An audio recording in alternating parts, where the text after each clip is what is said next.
Hello everyone, it's Jane once again. Welcome back to my channel and welcome back to another video. If you're new here, hello, welcome, and thank you for stopping by. In this channel, we talk about fragrances, particularly one for the hot and the humid climate as I live in the Philippines. If you enjoy fragrance-related videos, please do consider subscribing to my channel if you haven't yet, and make sure to click on notifications so you'd know when a new video is uploaded. Today's video is on fragrances I've been obsessing about lately. These are the perfumes I've been reaching for the most, and they happen to have prominent berries and cherry in the notes. I thought I'd share the fragrances I've been loving and the ones that did not work out for me. I'll be mentioning them in no particular order, so if you're interested to know more about my cherry and berries perfumes, please keep watching. I'll be starting on a high note with a favorite cherry-forward perfume in this list, Tom Ford's Lost Cherry. The first time I ever smelled this perfume, my eyeballs rolled on their sockets. Seriously, I was blown away, but I have bought a small sample with me, which I have been using sparingly, as you can see, for fear of running out. Because this perfume is a pretty penny, I have a feeling this will stay on the wish list for a very long time. Anyway, why I love this perfume is simply because the whole composition was done so right. There's black cherry, there's cherry liqueur, sour cherry, floral touches from rose and jasmine, Peru balsam, tonka, vanilla, sandalwood in the base. This is a deep, rich, dark cherry perfume with a boozy kick. Sweet and sensual, perfect for cooler nights, date nights, perfect to complete a dressy going out outfit. I know you've heard this before somehow, and I'm going to say it again, the performance is such a bummer. This is a skin scent on the 2-hour mark on me, sometimes even less. What I do is I spray on clothes, and also I make sure I spray a lot on moisturized skin to make this last longer. I dream of the day that they reformulate this to make this a little more long-lasting, and I hope I have enough funds to purchase this then. For now, I am holding on to this small sample to use for special occasions. Even if you don't love cherries but are into those deeper, rich smelling perfumes, check this one out, Lost Cherry by Tom Ford. The other cherry-forward perfume in this list, I've recently bought a full bottle of. So if you've seen my Fragrance X video, you'd know that this was one of the 2 full bottles in there. And this is La Petit Robe Noire Eau de Toilette from Guerlain. Unfortunately, this is a big fail for me. This bottle actually already belongs to my sister. I borrowed only for this video. No, this wasn't a blind buy. I have sprayed this perfume in store too many times, enjoyed the scent every single time, and decided to finally buy me a bottle. I was so looking forward to enjoying this bottle, but I don't know what changed. When I tested this bottle out, it was super sour on me. I couldn't take it.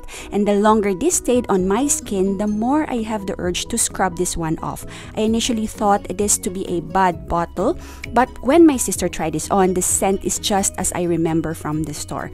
I tried a few more times, and every single time it's the same on me. So I had to say goodbye to this bottle and pass this to my sister. If you ever have the same experience, do share it down below. Which fragrance was it for you? Apparently, even testing out on skin isn't foolproof. Next up is a big favorite of mine, and as you can see, I'm almost out of this 30 ml bottle I own, and I am definitely repurchasing from Givenchy Ange Le Secret Eau de Parfum. This has a prominent cranberry note on top, along with some tea and mild citruses, a heart of florals, some vanilla, musk, white woods, and a little amber in the base. This is a very easy, comforting scent to me. I also get compliments every single time I wear this. This has a pretty decent projection in the first hour of spray, and you can overspray like crazy without choking anyone out, including yourself. This is great for enclosed spaces with a bunch of people. This is so easy on the nose, and this puts you and the people around you at ease for high-stress situations. I love to wear this to work on those crazy busy days, and I always make it through. Lasting power is also the biggest con for me, but I don't really mind reapplying this. Lasts around 3 to 4 hours before becoming a total skin scent. This is almost always discounted in fragrance counters locally. I highly recommend this perfume from Givenchy Ange Le Secret Eau de Parfum. One of the two longest lasting perfumes in this list is Rouge Trafalgar, a 2020 release from the Dior Private Collection. This has a lot of berries in. There's raspberry, strawberry, cherry, and blackcurrant, mandarin, grapefruit, musk, and patchouli.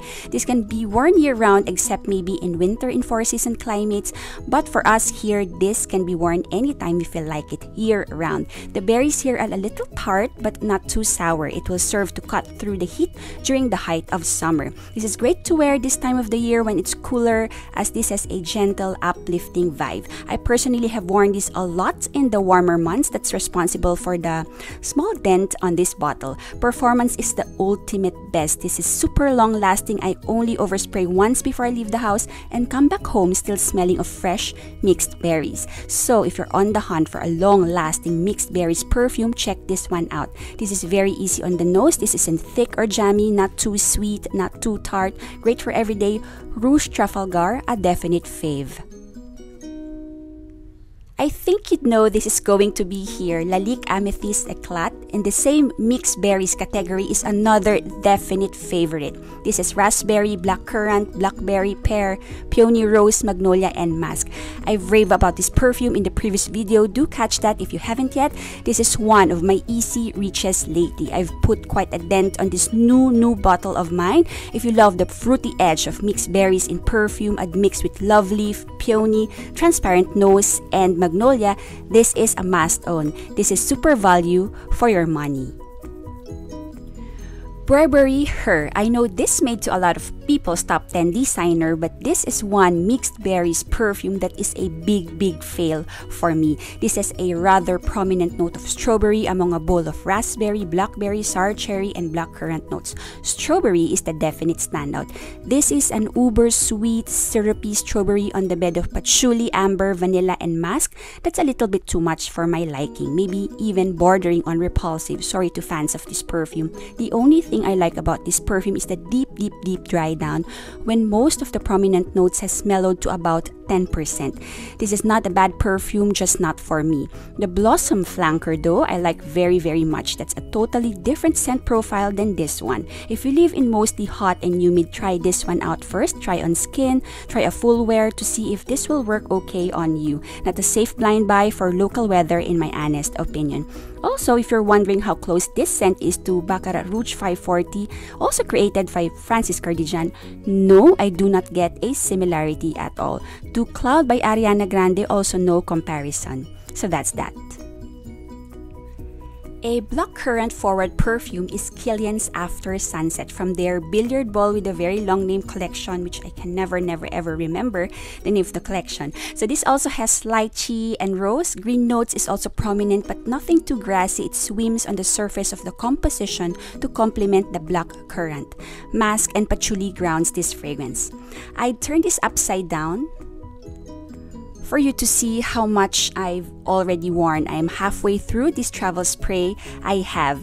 I really enjoyed this perfume, not just for after sunset though, but anytime it's a little bit cooler, rainy, or cloudy day. I don't think this is okay for a really warm day, local weather, but a cooler Burr month day, this is going to do well. I think this was inspired by an after sunset cocktail, but I don't find this particularly to be a nighttime perfume only. The fruitiness will make for a good brunch perfume or a similar relaxed occasion. The chill vibe, I guess, is coming from that after sunset cocktail inspiration. Apart from Princess, this is another full bottle worthy in the line to me. My 6-year-old loved to smell this from the bottle and on me. If you are into blackcurrant perfumes, a little sweet, not too syrupy, give this one a try. Kilian After Sunset, a total favorite. Another total fave is something you might have heard me talk about in previous videos already, and this is Armani Si Passione EDP. This too gives me similar vibes. In fact, they belong to the same sweet, fruity, blackcurrant patchouli family. This one though has a more prominent vanilla undertone and smells a little more sensual and sultry, like the color of this bottle. I see this more as a date night perfume, Netflix and chill, cozy encounters with your significant other kind of perfume. This to me is a designer must-have. Armani Si Passione EDP. This next one is the only true gourmand in this list. This is pretty new to my collection and this is my second perfume from this brand called Florai Coup. I have a travel spray size only. The full bottle is way beyond my budget limit. This is 1 umbrella for 2. If you know Arlene from Delicious Delights, she repeatedly raves about this perfume. I think this is her holy grail, blueberry perfume, and I couldn't agree with her more. The first time I ever smelled this, I was transported to a bakery sniffing freshly baked blueberry muffins. And I kid you not, you can even smell the slightly toasted crust at some point. This supposedly has some blackcurrant in, but the composition smells more like a blueberry muffin. In the mid, you start to get some earthy tea-like quality. This whole composition is literally like sipping a warm cup of tea while enjoying freshly baked blueberry muffins. While I choose not to wear this every day, this is perfect for the holiday season. When smelling edible like food, won't smell out of place. This is definitely a must-try for any gourmand lover out there. 1 umbrella for 2, a total favorite.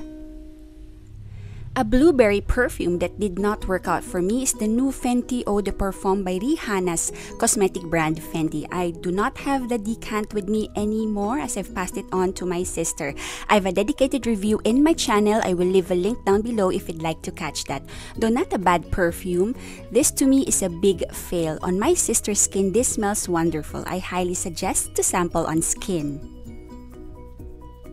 The last perfume has to be a raspberry forward one. I have a few in my collection, but I chose to share a new favorite, one you have not heard me talk about before. From Mugler, this is Angel Nova Eau de Parfum. This was not an instant favorite. First of all, this is the farthest away from the Angel DNA, which I love, that I think this deserves to be in another bottle. I have to admit that when I initially got this perfume, it was sometime late May or early June. I was ready to give this away. During the warmer months on my skin, the Akigala wood on this, or whatever wood is in here, was rather unpleasant.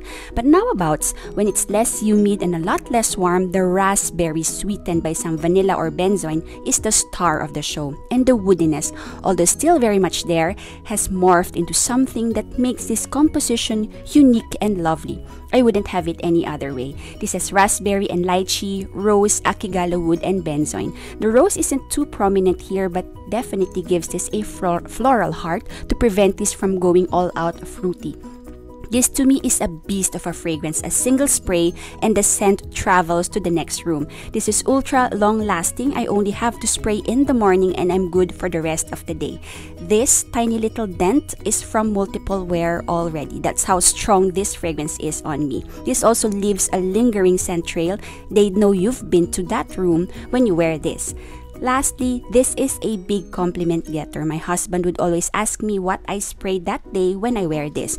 I wore this to work a few times in the last 2 weeks and the woodiness did not bother me at all, unlike, of course, initially. So if you find this a little too strong for the day, try to wear this sundown onwards when the humidity drops. Wear test this perfume if you live in similar climates like me. I think this is tricky to wear on skin in high humidity situations. Nevertheless, a newfound favorite of mine, Mugler Angel Nova Eau de Parfum. Definitely check this one out. And that is it for my cherry and berries faves and fails. Let me know down in the comments below if you have similar perfumes in your collection and what you think about them. I do think the best time to wear the cherries and the berries is now. Happy Thanksgiving weekend to all you guys in the US. It's not a Filipino tradition, but a lot of us have family and friends in the US, so it's also really an occasion for us. As for me, I'm thankful for all you guys and for your support every single day.